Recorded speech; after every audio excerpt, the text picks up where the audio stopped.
Sir, dengue पता करने के लिए कौन सी जांच होती है और डेंगू में प्लेटलेट काउंट अधिकतर करके कम क्यों हो जाते हैं? अच्छा सवाल है हमारी सीनियर सिस्टर का कि डेंगू में प्लेटलेट कम क्यों होते हैं, किन जांचों से पता लगे कि डेंगू है कि नहीं है। तो डेंगू में प्रायः 3 जांचों को या 4 जांचों को हम लोग कराते हैं। पहला है NS1 फॉर डेंगू, बोलिए NS1 फॉर दूसरा IgM for dengue, IgM IgG for dengue IgG for और प्लेटलेट काउंट। और अब हम समझते हैं कि NS1 क्या होता है।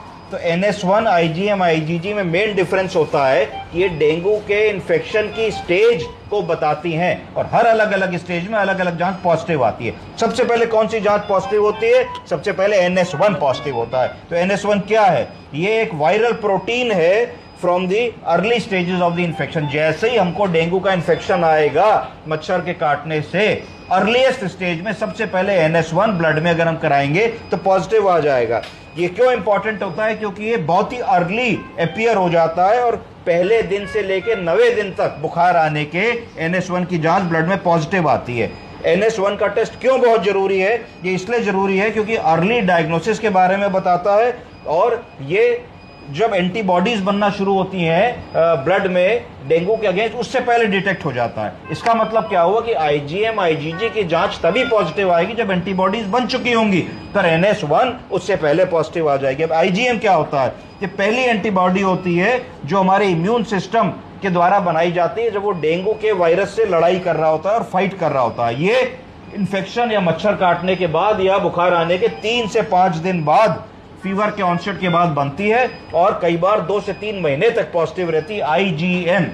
IgM से क्या पता लगता है? तो IgM अगर पॉजिटिव किसी को आ रहा है तो इसका मतलब है कि उसको रीसेंट डेंगू का इन्फेक्शन हुआ है, करंट डेंगू का इन्फेक्शन हुआ है। और IgM पहली एंटीबॉडी होती है जो NS1 के बाद आती है। तो अगर आप बिल्कुल नया मरीज आएगा जो इसको डेंगू हुआ होगा, पहले दिन उसका NS1 पॉजिटिव आ सकता है, उसके बाद आप 3 दिन बाद कराओगे तो NS1 भी पॉजिटिव रहेगा और साथ में उसका IgM भी पॉजिटिव हो जाएगा। अब बारी आती IgG क्या होता है, क्यों IgG कराते हैं? तो जो IgG एंटीबॉडी होती है ये लॉन्ग टर्म इम्यूनिटी जो है हमारी बॉडी की, तो antibodies that provide long term immunity. तो इसका मतलब है कि अपीयर होती है अराउंड 2nd वीक से, 15 दिन बाद से ये एंटीबॉडी होती है और ये कई बार शरीर में पूरे जीवन चलती रहती है। तो अगर आप किसी को NS1 IgM और IgG कराते हैं और सिर्फ IgG पॉजिटिव आता है तो इसका मतलब ये है कि उसको डेंगू इस समय नहीं है, कभी हुआ होगा, इसलिए IgG पॉजिटिव आया प्राइमरी डेंगू में।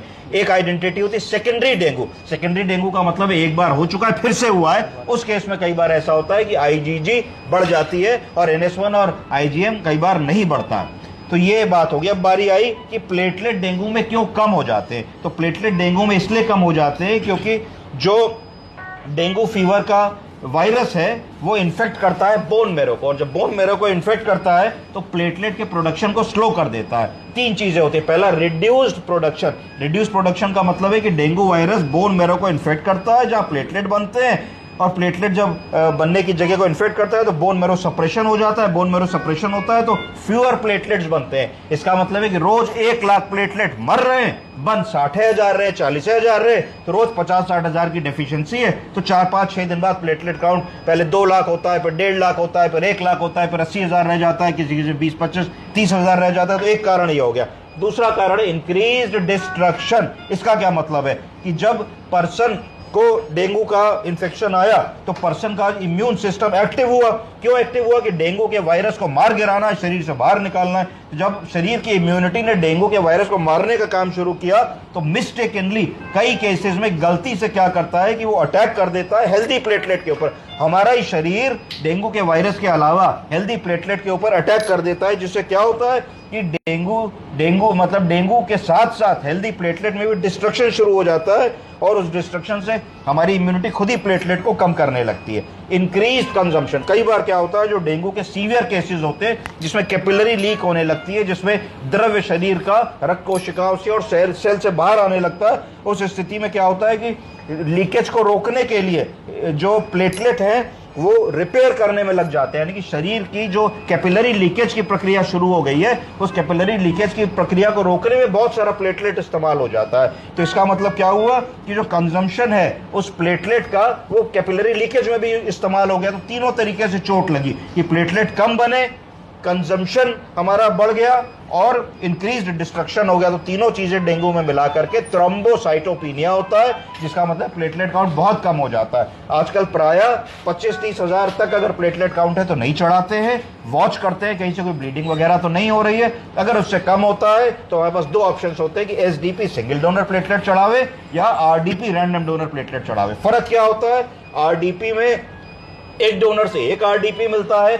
एक आरडीपी में लगभग ऐसा समझा जाता है कि 5 से 7 हजार प्लेटलेट तक बढ़ सकते हैं और हर आरडीपी के लिए एक डोनर की आवश्यकता पड़ती है। एसडीपी को सिंगल डोनर प्लेटलेट कहते हैं। उसमें एक ही व्यक्ति का, जिसका ग्रुप सेम होता है, उसके एक शरीर के अंग से ब्लड लेते हैं, ब्लड वेसल से वो एक मशीन में जाता है, मशीन उससे सिर्फ प्लेटलेट निकालती है और बाकी प्लेटलेट निकले हुए ब्लड को वापस दूसरे अंग से शरीर में वेसल से अंदर चला जाता है, तो कोई वॉल्यूम लॉस नहीं होता। तो इसको सिंगल डोनर प्लेटलेट कहते हैं। एक सिंगल डोनर प्लेटलेट के बैग में लगभग 50 से 70 हजार प्लेटलेट तक एक बार में मिल जाते हैं और सिंगल डोनर का एक्सपोजर होता है। इसलिए अगर ऐसे केसेस में सिंगल डोनर प्लेटलेट प्रेफर किया जाता है। समझ गए आप लोग? जी सर।